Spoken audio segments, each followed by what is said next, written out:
Match শুরু হইতে না হইতে লিটন কুমার দাস আউট। মানে মাত্র 3টে বল সে মাঠে খেলার জন্য আসছিল।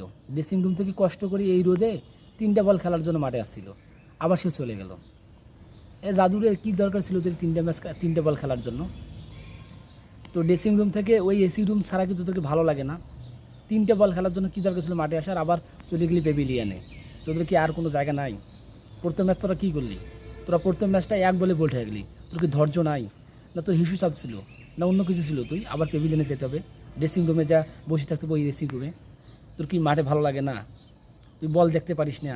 তোর এই যে বাজে কেরিয়ার চলতেছে, এই যে তোর ওপেনিংয়ে যে ধস চলতেছে, তুই কি দেখে শুনে খেলতে পারিস না? এটা 50 ওভারের একটা ইনিংস, তুই দেখে শুনে খেলতে হবে। প্রথম বল, প্রথম 2-3 বল কি এই 2-3 বলে তুই আউট হতে হবে?